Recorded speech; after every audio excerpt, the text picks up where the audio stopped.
game, make a game, what's a game, what's a game? I'm a Kamen Rider.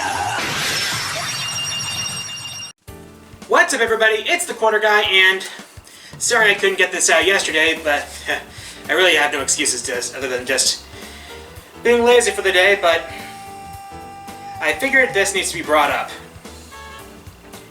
And it all stems from the fact that EVO, which is the premier fighting game tournament series every year, which usually happens in Las Vegas, is not happening in its regular form this year due to the COVID-19 pandemic. Instead, they are going to be running the tournaments online.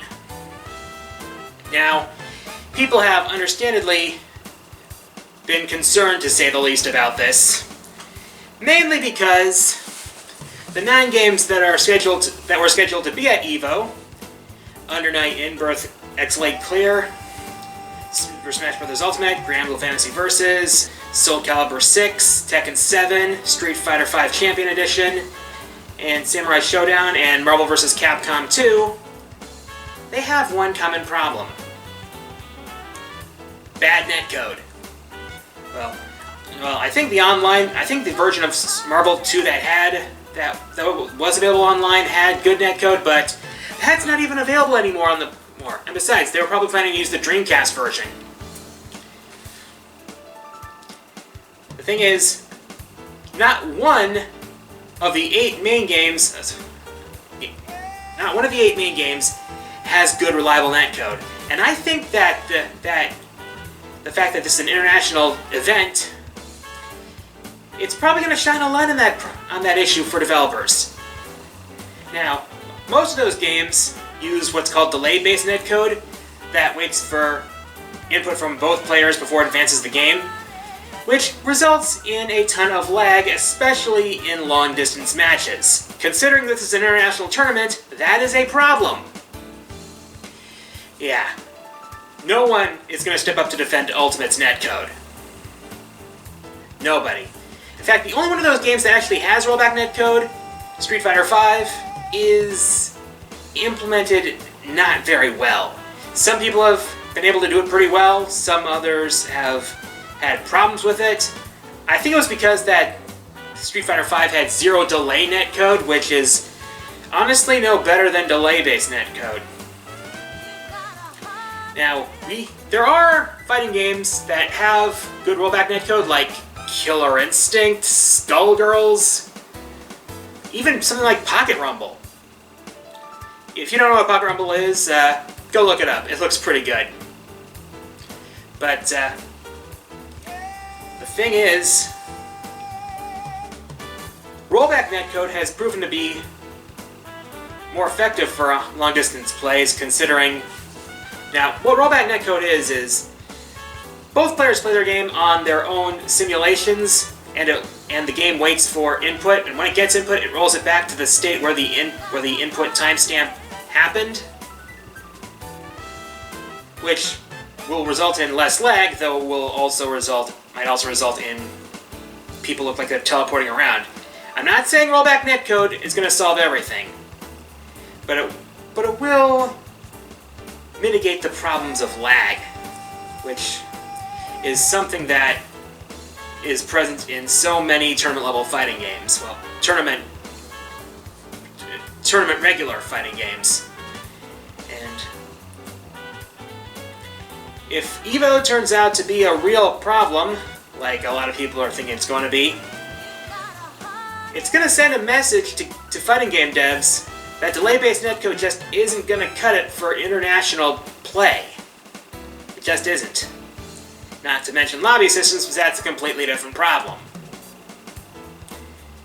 I hope that the devs involved in these fighting games will take a message like that to heart. Netcode is the backbone of an online experience, and bad netcode is going to ruin the online experience for most people. That's all I got to rant about that. Anyways, progress report. I am working on my script for my next countdown, which is Top 10 Disasters in Video Games. Now, I'm actually referring to disaster events that actually happen in the games themselves. I'm not talking about, like, industry disasters, or games that had disastrous developments, or disastrous review scores, that's something completely different. I'm talking events that are disastrous in nature, in the games themselves, be they natural, supernatural, or man-made, that have great ramifications on the game or the series it comes from. I'm currently in the scripting phase for that, and I'm hoping to put that out later this month, so look forward to that. And for my question of the week, what is the best experience you've had with fighting games online? As always, leave your answers in the comments. If your comments will be featured in the next episode, here are last episode's winners.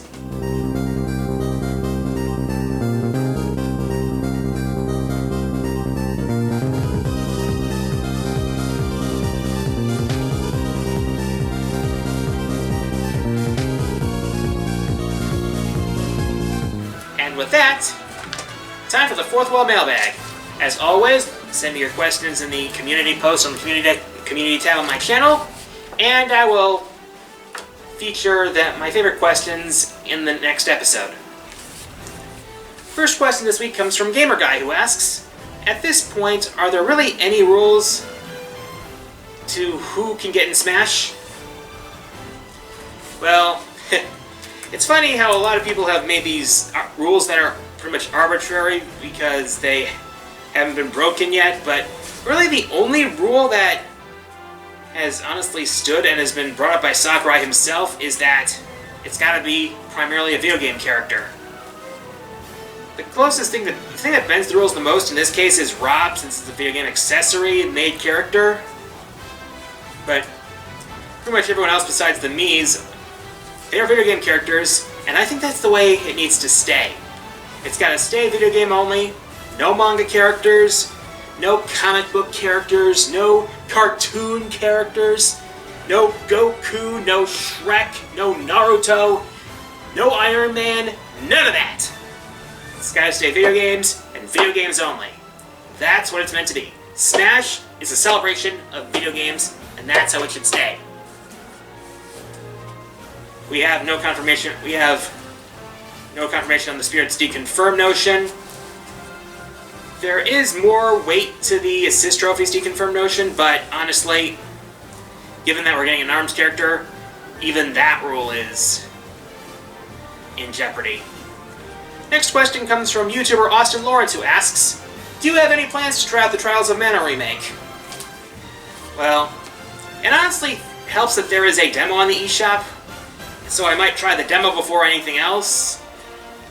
I did have some issues with Secret of Mana. It wasn't a terrible game, but I did have a few issues with that, especially with the combat and the awkward ring menu system. A regular menu system probably would have been better to handle than what we got in the original Secret of Mana. I have yet to play Trials of Mana, but I would like to try the demo before I make any final decision. That's why I'm glad we have demos. Next question comes from Drawboy66, who asks, if Nintendo vs. Capcom was a thing, who would be the final boss? I was honestly thinking of, oh yeah, that's right, having the main villain team be Bison and Ganondorf, and the final boss being some form of Demon Beast Ganon hopped up on Psycho Power. Yeah, I think that would probably be a good concept if executed well. Probably better than Ultron's Signal was handled. I mean, a combination of one of Marvel's biggest villains and Mega Man X's big bane, and it wasn't handled very memorably, so Bison and Ganondorf, that has big potential. Dark powers, menace that looms over their respective franchises. Honestly, I think that could work. Next question comes from Zero Chill, who asks, how do you feel about Future Connected having an apparently different battle mechanics compared to the base game? I'm honestly curious about that, honestly.